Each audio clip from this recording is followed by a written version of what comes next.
Hello and welcome to Telewizja Republika. We start off with a report from Microsoft claiming Russia is ramping up a disinformation campaign targeting the Paris Olympic and French President Emmanuel Macron. According to Microsoft's Threat Analysis Center, Russian groups Storm 1679 and Doppelganger are using fake videos, news stories and AI-generated impersonations to damage the reputation of the International Olympic Committee and incite fear about the Games. This includes a fake documentary and AI-generated audio of Tom Cruise. Ukrainian forces have launched precision-guided strikes on targets inside Russia using US-made artillery. Just hours after receiving the green light from Washington, London, Paris and Berlin, Ukrainian forces targeted Russian artillery systems, troop concentrations and major bridge with M42 missiles fired by M270 and HIMARS rocket launchers. The strikes began early Sunday morning and both Ukrainian and Russian sources confirmed the attack. While Russian media reported civilian damage, independent sources indicated significant damage to Russian military bases and equipment, including the destruction of an Iskander-2 missile system. Ukrainian President Volodymyr Zelensky confirmed the strikes and stated that Washington still restricts deeper attacks into Russia with more effective weapons. In Crimea, the Atish partisan movement has reported a significant increase in Russian military activity. Russian troops are now using the previously abandoned Zavodsk airport in Simferopol for military purposes with frequent air patrols throughout the day. The partisans reported that military equipment and personnel have been accumulating at the airport. Additionally, increased activity has been noted at the Russian military base in Rozdolne, where a unit of the 3rd Radio Engineering Regiment of Air Defense is stationed. The buildup indicates Russia's strategic focus on fortifying its positions in Crimea. Ukraine's energy situation has worsened due to recent Russian attacks, nothing new, and high temperatures increasing electricity consumption. Volodymyr Korditsky, head of Ukraine's state grid operator Ukrenergo, said on June 4th that rolling blackouts lasting for 2 to 8 hours are being implemented due to power deficits. These outages have affected several regions, including Kyiv. Since the start of 2024, Russia has launched 6 major attacks on Ukraine's energy infrastructure, causing over $1 billion in damage. You can join us on rachon.com, that's our website. You'll find our Substack account over there. You'll find our YouTube channel over there as well, so you can leave us your email if you do want to be our subscribers and receive our reports via email. If you do want to stay in touch with our videos, click subscribe button on the YouTube channel. If you do want to be in touch with Telewizja Republika, find us on YouTube as well. 1.14 million viewers of Telewizja Republika, and you can be one of them, especially if you do want to work on your Polish language, because our television is a Polish-speaking television, apart from about 1 hour of our English-speaking feed every day. That's what we are going to talk about on my show. My name is Rachon. This is Rachon. And we roll in. Are you ready? 3, 2, 1, go! We haven't seen Rip Rawlings for a while, but he's back on Rachon. Rip, great to see you again. Lots of very interesting things are going on the front lines of the war against the West, and looks like the Russian war against Ukraine is also going on in Africa, as we were informed by Kyiv Post and some other outlets. Could you try to explain our viewers what are Ukrainians doing in Africa on one hand, and what are they doing in Syria, for example, if we are talking about the war that is going on the outskirts of Kharkiv last days, or in areas that we know as the places occupied by Russia, and as the front lines of the war are basically the front lines of the eastern Ukraine? I mean, it's funny because we like to talk about a lot of strategy on your show, which is very encouraging because you get a chance to see some of the bigger picture. I think there's some smaller pieces in here to talk about also. And to me, there's some good and some bad out of this. I mean, immediately, if you're a fan of Ukraine and you're supporting and supportive of what Ukraine is having to go through, this is encouraging to see that they're taking the fight to the Wagner mercenaries. The good thing I think we can say is sticking it to the Russian guy in other locations certainly strikes some fear in the hearts of these kind of heartless mercenaries, if you will. And I think, at least puts them on notice that, hey, look, I don't care where you are. We're going to come after you and we're going to kick your ass. And by the way, it's going to hurt. So don't join Wagner, which I'm not sure. I know they've got a very shortage of people going in anyways. But, we've said it a couple of times on your show, which is there's two things I'm fond of talking about, which is number one, war is complicated. This is not really an easy thing to digest. There's some difficult components to this. And the other adage I'm fond of saying, which is war really sucks. It's not a good thing. It's not a fun thing, no matter how you slice it. So, the good part, like I said, we've just mentioned, sticking it to the Russian guy in other locations puts Russia on notice. It makes them spread their forces. If Russia has to fight Ukraine in different locations, by the way, the kind of gloves are off over there in Syria. We're seeing a lot of very brutal combat, very reminiscent of what I dealt with over in Iraq and Afghanistan, IEDs, convoys getting attacked. It's kind of the rear area stuff that we've seen for many, many years, kind of the insurgency type stuff. But, the other aspect of this is it does hearken a broader war. The fact that Syria and Bashar al-Assad is getting attacked in his own country. Obviously, he's dealt with civil wars. He's dealt with, Russians coming in and helping him for a while. He dealt with the Americans helping him for a long time. I certainly remember a lot of support going over to Syria when I was in Iraq in 2006, 2008. I'll never forget a heart attack moment, if you don't mind me kind of quickly waxing poetic about something I experienced in war, but I'll never forget almost shooting down an aircraft, which is pretty much unheard of in this day and age, at least when the American forces were fighting in Iraq. We were fighting predominantly insurgents, but I had, coming from Syria, a white 2-engine prop plane that was flying maybe 400 feet off the ground. And one of my guys spotted it well in advance. We all trained our weapons on it. We had some heavy weapons, 25 millimeter over to 50 caliber. And I was on the radio up to regiment asking for permission to shoot this thing down. Long or the short of it is, we never heard exactly what it was. I imagine it was probably one of our own little green men over in Syria having a chat with some of those guys. It did have a tail marking, which I took the numbers down and sent it up to our headquarters. It's one of these mysteries of the battlefield where you're never exactly sure what's coming over from Syria. But my first impression was it was something we didn't want over there. Syria at that point had been helping the insurgents a lot, or at least letting foreign fighters in their country. So we were not too thrilled with what was happening. And, a plane flying overhead directly over me from Syria was something I was very concerned of. But anyways, I imagine that this plane came through or didn't it? Yeah. So right over the border. Okay. Directly over the border. So Syrian border was here. We were here, and it flew from the Syrian border over our heads.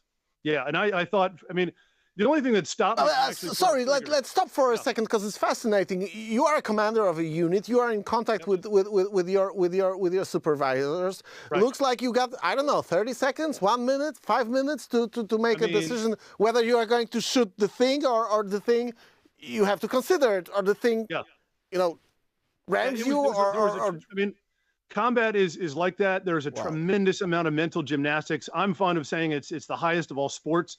Because you have to use everything. You're using, and you are a sportsman, so you know what you're talking about. Every bone in your head. You're using everything that you got. Obviously, kind of tongue in cheek there, but yeah, it was less than 5 seconds. My mental gymnastics in 5 seconds were pretty good. They still are. At the point I called up to the regiment, one of my guys spotted it. Said aircraft. It was at about a 3 o'clock position from where we were oriented. I looked at it, saw it, called up to regiment, and received nothing in response. They were pretty responsive, but I think they were flummoxed as well. I talked to a guy, one of the operations officers later, and he said, yeah, they had no idea at first what it was. Wow. But I had 5 seconds. I trained in on it. And the only thing that stopped me from pulling the trigger, just like another time that I saw a tank on the battlefield, which is worth mentioning some other day, but was the fact that I thought, okay, first of all, the insurgents have no planes. Second of all, it's coming from Syria. It's got to be something that's one of ours. Meaning if it's cleared into our airspace, even at 300 feet, we've got things that are looking and watching. But Yeah. I'm used to things not, even as a reconnaissance officer, I'm used to kind of the word not filtering down to my level. So you do deal with oddities on the battlefield, and you have to think very quickly. But my thoughts were, don't pull the trigger. My guys were ready. I think we probably would have taken it out because it was that low. A 50 cal against a slow moving prop plane can do a hell of a lot of damage, but we thankfully chose not to, based on my assumption that it's got to be something of ours that we just didn't know about. So Yeah, it was that's actually the case. A friend of mine who used to be in the military, he always told me when we were dealing with some totally different stuff that the military rule is first you make a contact with someone who knows, and then you shoot, and do not mix the things that you do one before another. It's funny because I do remember vividly everything from that moment, and I remember. In the 5 seconds that I had to decide, I radioed higher headquarters. I talked to my men. I said, stand by to them. And they were all stand by. I could see every weapon in the whole, all my battalion or all my company trained in on this thing. And I also thought it can't have bombs. I looked at it and its profile to me was, even though it was kind of thick on the underbelly, I thought, unless it's got some kind of munition, in which case we're toast. It can't have any kind of munitions.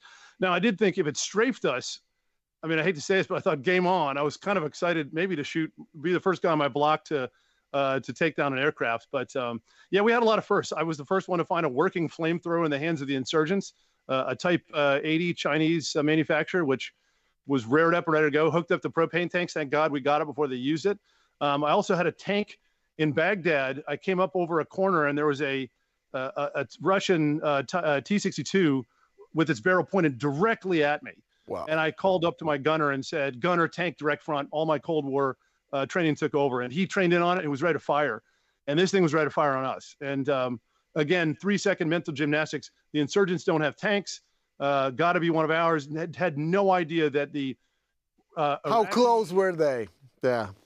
It was about 400 meters. It was within killing distance for both of us. I mean, well within either our lethality. I mean, his round would have gone right through me. I would have fired until we were done out of ammunition. I would have fired 42 rounds of anti-tank on the guy and probably taken him out. There is records of 25 millimeter penetrating a T-80. But so anyways, it was, I thought, okay, must be something I don't know about. And sure enough, the first tank guards unit of the Iraqi army had been stood up that weekend and no one had told us. It's like, would have been nice to know as a kind of a Cold War guy. We trained against Soviet stuff. So seeing a Russian style tank on the battlefield, I instantly it raises some instincts it was, on the battlefield. Anyways, but this is something very interesting because based on the videos that were revealed by the Kyiv Post, we are actually seeing the footage that is very similar to footage that we saw during the insurgencies in Iraq and Syria back then. Does it mean that we are having a kind of, I know it's not a guerrilla against guerrilla, but it looks like the Ukrainian forces over there use the techniques and the tactics that are being used in those conflicts against those players who are active there on the Russian side? No, absolutely. These are the same tactics used against me. It's so familiar. I can smell the explosives when I'm watching the videos of these things because they're giving me, a lot of memories of stuff that we dealt with. I've been hit by a lot of IEDs, and these videos are remarkable in that sense. Is that this does look a lot like what happened. It is rear area attacks, meaning you have a lot of these frontline units, normal conventional forces from Bashir that are out there that are fighting, and they have vulnerable places because when they're in their own rear areas where they have become familiar with kind of resting and recouping, that's where they're most vulnerable, and that's certainly where we were hit in Iraq and Afghanistan. But so the tactics are very familiar. I think the larger aspect of the kind of war sucks part of this, though, is that what I worry about, and I think there is reason to be concerned, is that this harkens an expansion of the conflict. And many military minds, many perhaps much smarter than me, have done some analysis on this and said the war in general is broadening. And I have said since December on your show of last year that I'm very worried about this year, 2024. I think it's going to be extremely bloody. And I believe that Russia will make gains. I didn't predict how far because that's relatively unpredictable. I think if you have anybody on your show that says, I can tell you exactly how much ground the Russians will achieve or whatever, They're just full of themselves. But I will say they have made a lot of ground. Kharkiv right now, 70% destroyed. Very discouraging, having been there a couple of years ago, not in Kharkiv, but nearby, at least supporting refugees from that region. And this is utter decimation of that area. The refugees we have with us, by the way, right now that are staying with us are from Sumy region. And I believe that's going to receive kind of the next thrashing, if you will. But, you know, to the larger point of this, the fact that we have Ukrainians and Russians fighting in other countries is very reminiscent of World War II. I think we can kind of look back at the Condor Legion, which was the Germans moving into Francisco Franco's Spanish Civil War, where they sent Nazi aircraft and tanks and men to fight. Obviously, the famous painting Guernica coming from that, I've seen hung up in Spain. Beautiful painting, by the way, by Pablo Picasso, but obviously very scary. Kind of the beginning of fright or scare tactics against civilians to try to disrupt the military. The Italians did the same thing in Ethiopia in 1936. And it was a precursor to a larger war. It harkened to and we had it of course as well during the Cold War, and we have a memory of people who are running away from the communist country, from my home country, Poland, trying to go to the places where they could fight Russians and Soviets, and they were doing it in Africa. And this is also something very similar, because we are having Russian mercenaries from the Wagner group who are opposing people who are sent from Ukraine to fight them over there. What is the meaning of what is the reason for which Ukraine, because I believe this is a part of a larger Ukrainian military effort, what is the meaning of attacking Russian assets in Africa by Ukrainian units or volunteers, whatever you call them? Well, I mean, the first starting point for why is directly from the Hura commander's voice himself. He was quoted and quoted widely, you know, we're going to take the fight to Russia wherever they are, and Wagner specifically. And so I think we have to take him at that word, which is he intends what he says. However, you know, behind him, as you suggested, is a larger strategic design. There's a larger paradigm, which is why? Why would you then do that when you're obviously pressed for forces in your own country to fight against Russia? And the reasons, as I mentioned before, are partly to scare Wagner and say, we'll get you where we can. But I also think it's partly to ensure that Ukraine, from a strategic standpoint, stays in the front and center on the world stage. Now, if I were Zelensky, this is what I would be doing. It's, look, don't forget about us. I know there's a lot going on in Israel. I know there's a lot happening over in China right now. This is a great time to be an author of books about China, by the way, because you don't need to go much further than Taiwan to see that, you know, internationally, this is a very fractious period. Also, to kind of use a phrase from the past, this is kind of a powder keg period where if you light a fuse in certain regions, there will be an explosion. And I think right now, you know, from President Zelensky's perspective, this is the right thing to do to put the other forces on notice. From the rest of the world's perspective, it's very, very frightening, because it could be other powder kegs detonating in our face and causing this war to be less than regional and kind of broader. Now, if you're Zelensky, then I'll be honest, you don't mind it, because you're all in right now. This is a global war to you. You know, you're fighting tooth and nail. Your capital is getting hit by missiles on a day-to-day basis. I keep in contact with my friends in Ukraine who are being hit in Kiev. One of the families we have we're going to bring on board as refugees. We, like I said, would love bring refugees from war over here to get a bit of respite, 2 years under the Unite for Ukraine program. Any of your viewers, by the way, that would like to sponsor somebody, to make a shameless plug for a U.S. government program, the Unite for Ukraine program will allow you to bring over a Ukrainian family for up to 2 years, which, you know, look back in World War II and imagine bringing some Polish families over. I've told you my family is from the Poland, Germany area, and we're refugees in the 20s. And I always think about that when I think about what's happening, which is bring some folks over for a bit of a break, give them a chance to get back on their feet, because the war is not going so great, and anything you can do to help. And Rip is doing it. I do not want to get into details. If Rip wants to do it, he will. But he's not only saying this; he's also doing it. So thanks, Rip, for your family, for doing exactly what you just. Yeah, we founded a charity, Ripley's Heroes. We just got our 3rd medal from the Ukrainian government. We're very proud of. So just a few weeks ago, our representative in Kiev accepted the medal on behalf of Ripley's Heroes. She is the senior representative for Ripley's Heroes. We're 501 here in the United States. We're also a full-blown charity in Poland and in Ukraine.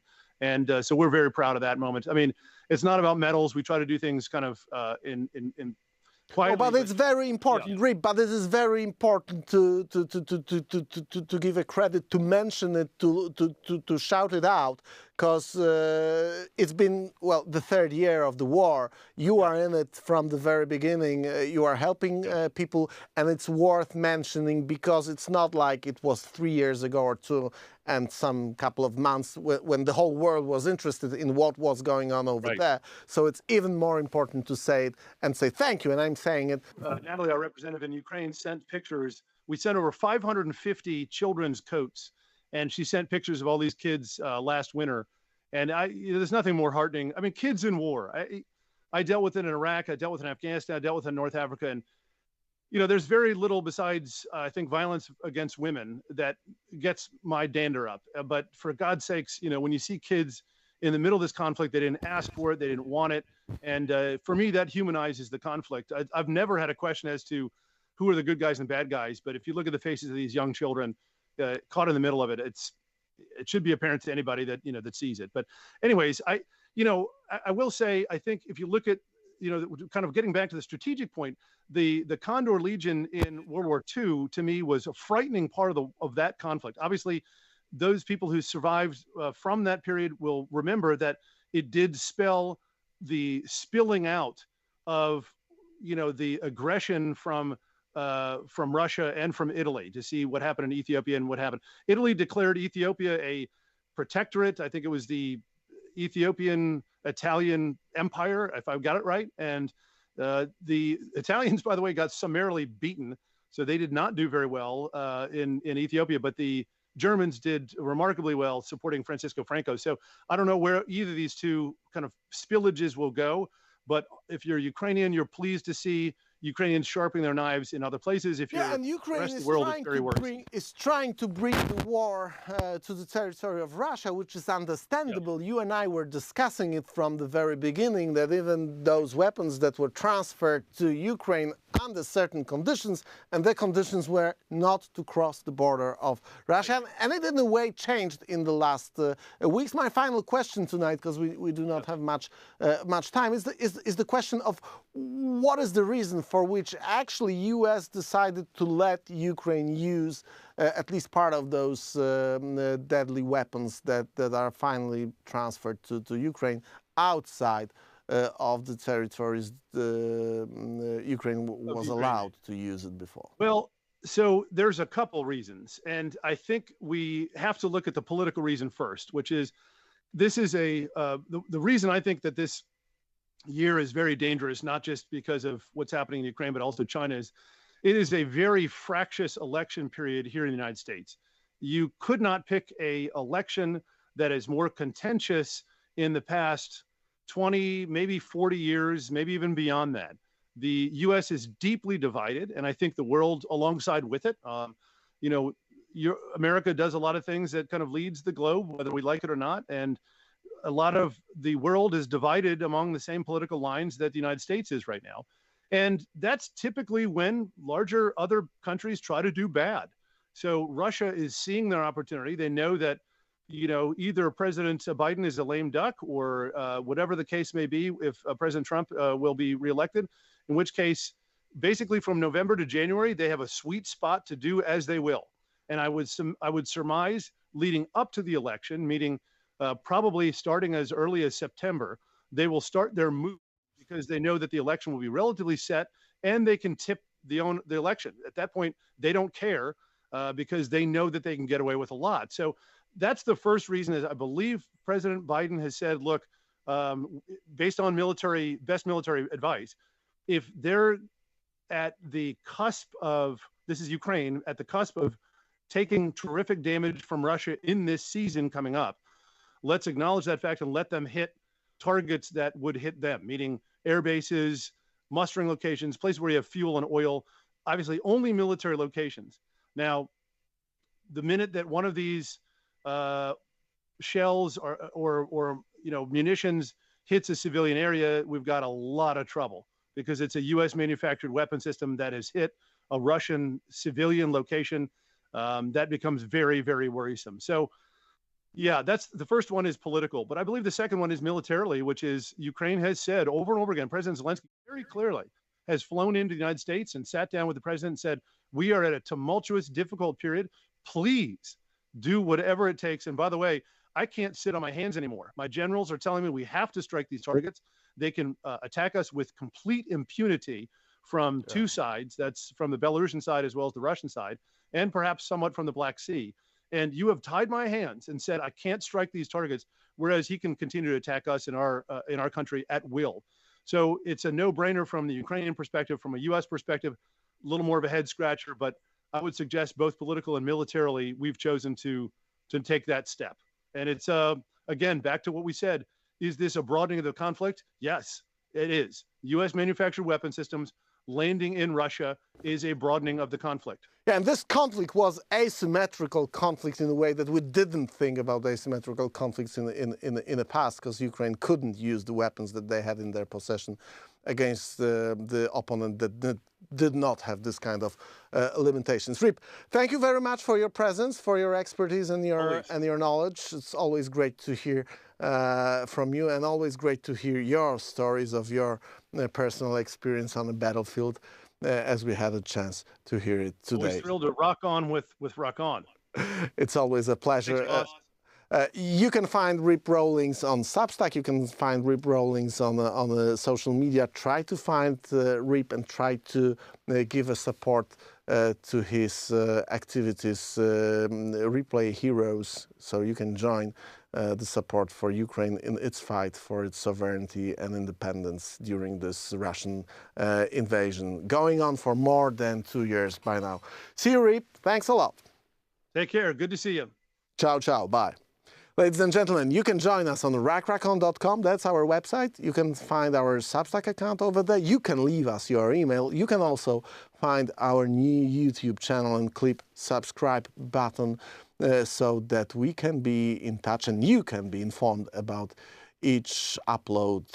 If you are not watching Telewizja Republika online, what you can also do on our Polish channel Telewizja Republika. 1.14 million viewers on YouTube, mostly in Polish, but during the night in Poland, you can watch our English feed as well. See you soon. We come back with this program tomorrow. Ciao.